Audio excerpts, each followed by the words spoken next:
Hey everyone, welcome back to AFTV. Welcome to me and Robbie's preview of the Bodø Glimt Arsenal game, which is a 5:45 kickoff in the Europa League. It's actually our third game, it's meant to be our fourth, but it is only our third game because, of course, with the passing of Queen Elizabeth II, we couldn't play the game against PSV. But it's an opportunity for Arsenal to maybe get another win. We beat Bodø in the home leg, and it's an opportunity to open maybe a little bit of a gap between first and third. Yeah, we're on the top of the league at the moment, and listen, I think Mikel Arteta will want to get the job done as quickly as possible in this Europa League so that he can concentrate on the Premier League, which we are top of. But listen, we take no games for granted. I know that last week we beat Bodø Glimt 3-0. I know it was a pretty comfortable win, but I think it's going to be a different proposition in this game. So. It's away. They're going to have all their fans there. But let me give a big shout out to their fans last week. I thought their fans were incredible. Yeah. You know, they brought a massive contingent. They were there, they were singing. But what it showed is that for a team like Bodø Glimt, this game is like their cup final. Arsenal coming to Norway to go to a small place like Bodø is a history-making game for those fans and for that city and that town, yeah? So make no mistake, they're going to be pumped up for this game. They're going to be ready for this game. Their fans are going to be pumped up, you know, and so we cannot take these games lightly. I've been to too many of these games around Europe when we're playing so-called smaller opposition. And I can tell you, this is their biggest ever game probably. So we've got to be on it. Yeah, and they caused us problems at the Emirates. We're going to reflect on that game in a second. Let's just give you more match details around this one. So the venue is the Asmera Stadion. I hope I'm pronouncing that right. Capacity of 8,270. It is a 5:45 UK time kickoff, so earlier than the 8 p.m s that we're used to. Referee Irfan Pelto? Have I pronounced that right? You guys don't ask me. Yeah, I definitely won't. But you let us know in the comments. Listen, I remember Vincenzus. So there's been a few. Vinicius. That was a bad one. But I'm probably butchering myself, so let me know in the comments, guys. Arsenal do go in, as we mentioned, top of this Europa group with only 2 games played to Bodø's 3. Zurich played 3 as well. I think Zurich sit bottom on 0 points. Bodø Glimt on 4. PSV, 2 games played on 4 points. Us on 6 as well. So we're setting the standard as we would want in this group. But Bodø did cause us problems at the Emirates, I thought, despite it being, okay, a comfortable 3-0 win, and Arteta brought some of the big guns on to, whether it's to warm them up for Liverpool, whatever it was. I actually thought going forward, they had a bit about them and they caused us a few issues. I'm not overly confident that we're just going to walk it when we go to their place. Yeah, they were a very brave team. And I was speaking to one of the Bodø fans after the game, and he said to me, he goes, that their manager likes to attack. And he was actually saying to me, maybe, you know, the manager tried to attack too much and should have been a bit easier on that, you know what I mean? Because, you know, we're facing Arsenal. But they do like to attack, and, you know, away from home at their place on an artificial pitch. This is going to be the thing that I think is going to be a bit of a leveller, that we're playing this game on an artificial pitch. Of course, Norway is a country that for much of the year is like, you know, minus temperatures, snow. So they have to use pitches like that. So this is going to be an advantage to Bodø, you know what I mean? No Premier League team likes going to play on an artificial pitch. And it's also, I feel, going to impact on team selection, you know? We've got a big game at the weekend against Leeds, which is away from home. We've got all the travelling to take into consideration. It's not like the other day when we was playing at the Emirates. Yeah. And do you really want some of your sort of what I call delicate players? Thomas Partey, I don't think he'll be anywhere near that game. Even a Kieran Tierney. Do you want Kieran Tierney going to play on an artificial pitch? Do you want Gabriel Jesus possibly having to play on an artificial pitch? Even though I'm not saying he'll start, but do you even want him anywhere near that when you consider they've just had a really tough game at the weekend against Liverpool and you want them fresh for Leeds? So that's going to impact on team selection.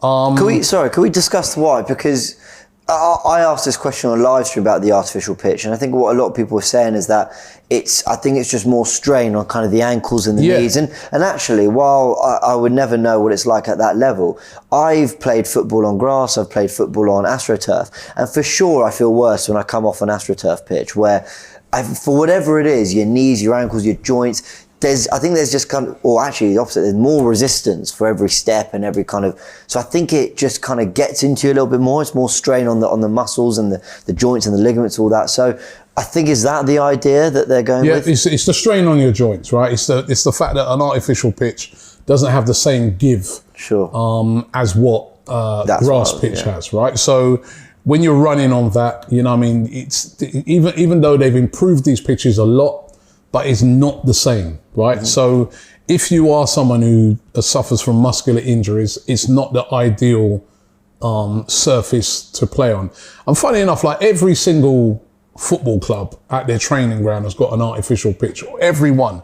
But what I've always noticed when I've been to training grounds, and I've been lucky enough to go to a few, you hardly ever see a first team training on an artificial pitch. You know, they may come indoors sometimes and do little bits and bobs on the sort of indoor pitch. Yeah.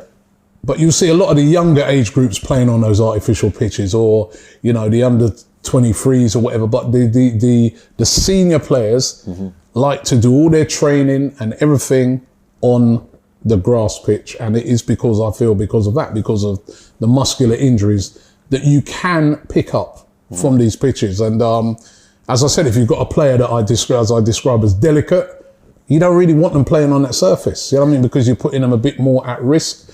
And then there's just even little things like, you know, as you'll know from even when you played on it, and I see my son play, you know, they play their home games on an artificial pitch, you know, you're going for a sliding tackle or something like that. Yeah. You know, it's different. You just, your approach is slightly, just even in your head, slightly different to the game when you're playing on that surface as you'd be playing on grass. Listen, sometimes it's those small margins that actually you think to yourself, well, does it make that much of a difference? I always think of that when, as you know, we covered tennis on DR Sports and the different surfaces. You know, to someone who maybe hasn't played, you probably think, what's the difference? You're still hitting the ball very hard and it's landing on a hard surface. But these little things can make little differences. And the other thing is about an artificial pitch is things like that, the bounce of the ball. The bounce, as I said, even though they've worked on the technology of these pitches, the bounce is a bit different. Okay, that's interesting. Yeah, the bounce is a bit different. The bounce direction of the ball on these pitches is a bit different. You know what I mean? So if you're used to playing on it all the time, you get to used to it. You get to, you know, understand it a bit more. And it's only a tiny margin, but if you're not used to playing on it, that can be, you know, the ball might zip quicker on that surface than it will do on a grass pitch. So yeah, listen, it's not an excuse, but no Premier League team likes going to play on these pitches, and it can be a bit of leveler.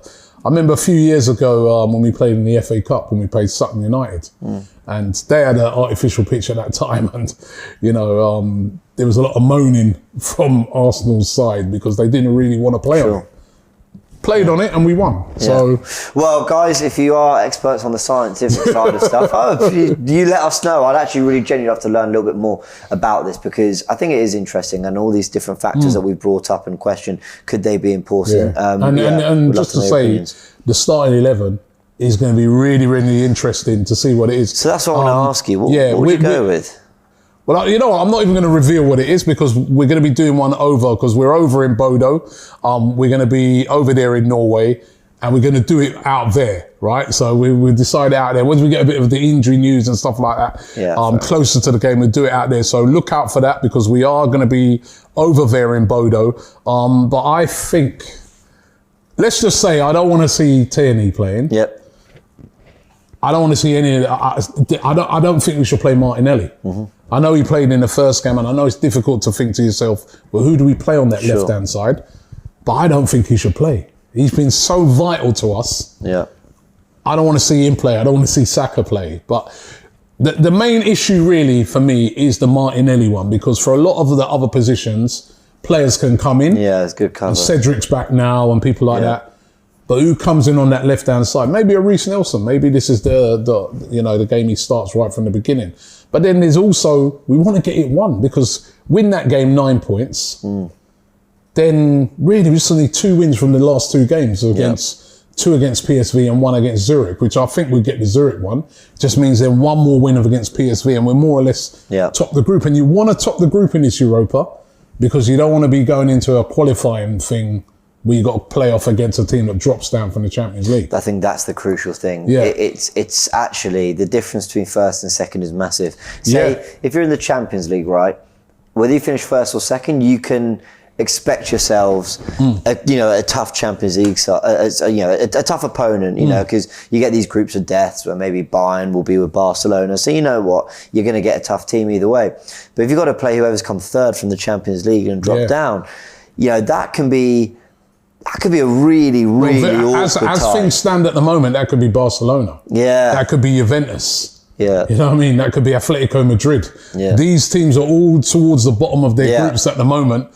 They could all drop into the Europa League. So you want to avoid those teams for now. Yeah, completely agree. Okay, well, I actually want to reflect on that game at the Emirates very, very quickly, because what I've got here is some match stats. We had 18 shots to their 8. We had 6 on target to their 4 on target. But interestingly, they had 51% possession and they completed about 23 more passes than us in the game. So they showed a degree of, they were decent on the ball. I thought they caused us a couple of problems here and there. Taking that there, we talked about the artificial pitch and what a massive game it's going to be, the Arsenal travelling there. How do you see this going? Do you see it? Because I don't see it being particularly comfortable for Arsenal. I think it's going to be one of those games where they're going to really take it to us. But I think we'll get a lot of joy on the counter-attack. They look very open to me when we played them at the Emirates, wide open.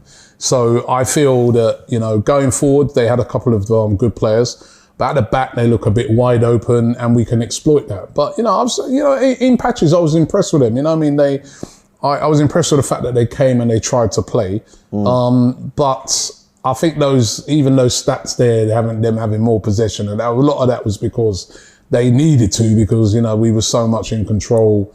The game was free. You sit off, you relax. We chilled out a bit. But I think over there, they will be a different proposition.